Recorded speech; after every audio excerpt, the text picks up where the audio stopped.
pour cette vidéo, on va apprendre la barre d'outils.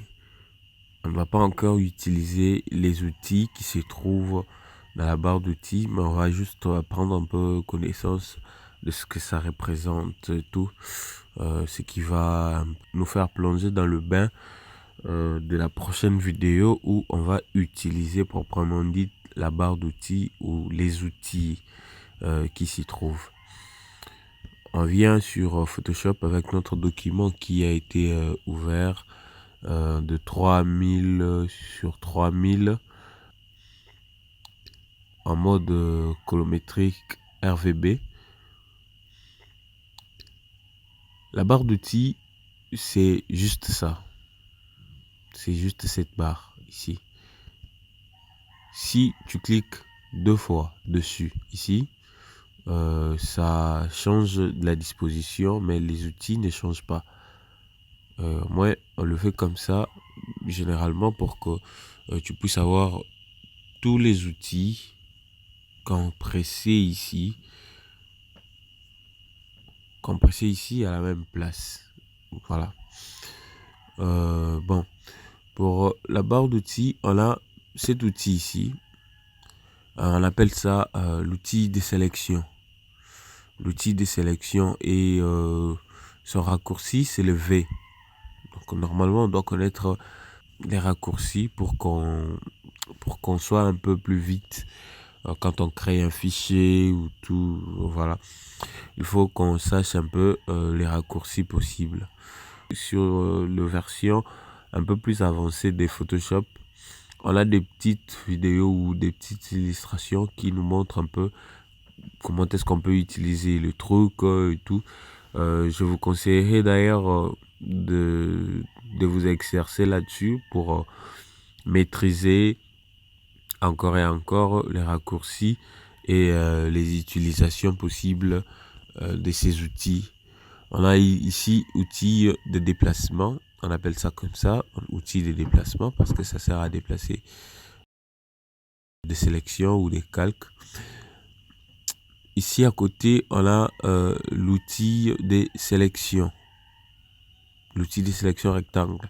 Son raccourci, c'est la lettre M ou la touche M du clavier. On a ici l'outil lasso. L'outil lasso permet de découper à main levée ou de sélectionner à main levée sur une image. On a ici l'outil de sélection rapide.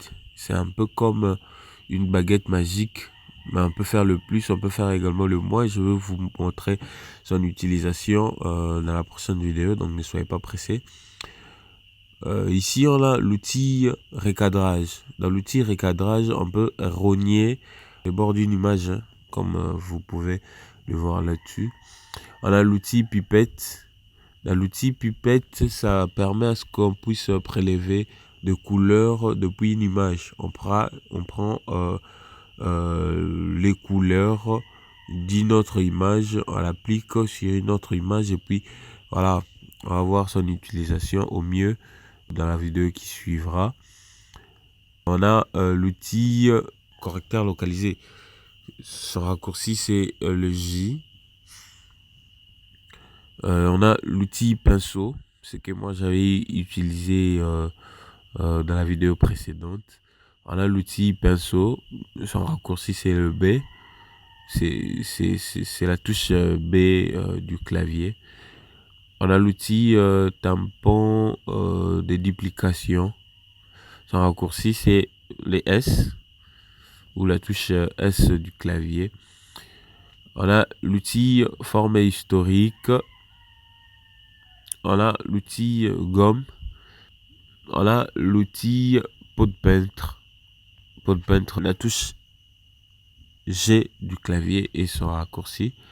On a l'outil doigt. On a l'outil de densité. On a l'outil plume, c'est qu'on va utiliser beaucoup plus d'ailleurs, je crois. On a l'outil texte horizontal. Bon, l'outil texte carrément, pour ne pas aller loin. On a l'outil sélection des tracés. On a l'outil rectangle. On a l'outil main. On a l'outil zoom. Ici, si vous voyez bien, à côté ici, il y a une flèche. Et cette flèche signifie juste que il y a un sous-menu ici.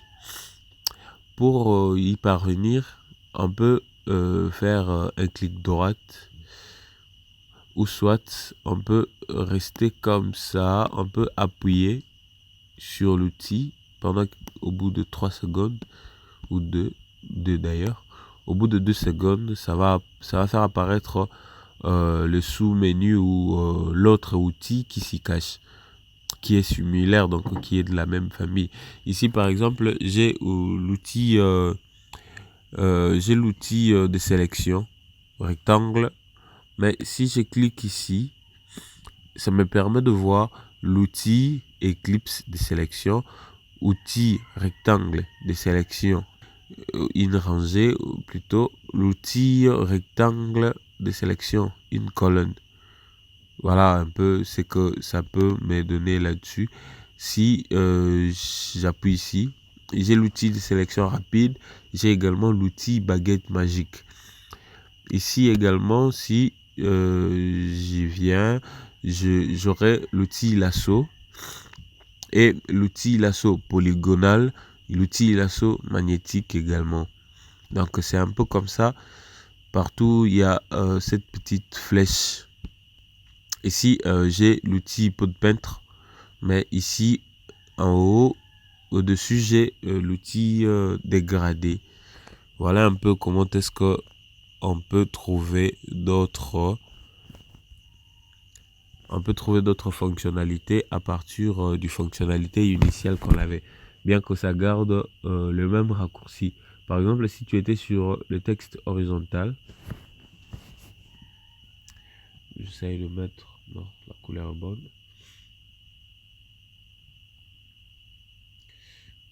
J'essaye par exemple d'écrire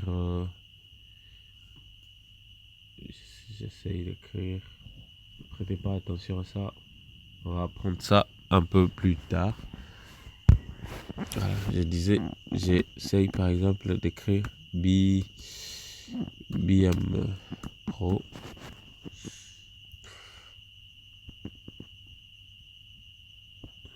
Voilà, j'ai écrit ça. L'outil reste même. Mais si par exemple je les faisais avec ça, BM, donc ça change directement la disposition, alors que les raccourcis ne changent pas. Donc si par exemple sur mon clavier j'appuie sur T, ça reste sur l'outil où j'avais utilisé récemment.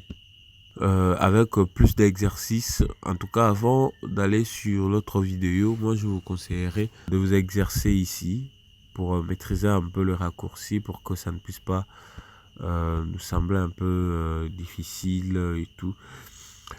On peut toujours modifier sa disposition et modifier également les raccourcis, mais les raccourcis ici c'est standard. En fait, moi j'aime rester comme ça, à moins que vous ayez votre langue et tout, que vous voulez minutieusement modifier les raccourcis par rapport à votre compréhension également. On va voir ce qui suivra. Sinon vous pouvez toujours restaurer les paramètres par défaut si par erreur vous modifiez les raccourcis et que vous ne parvenez pas à vous y prendre par rapport à cette modification. Donc il y a une possibilité de restaurer les paramètres.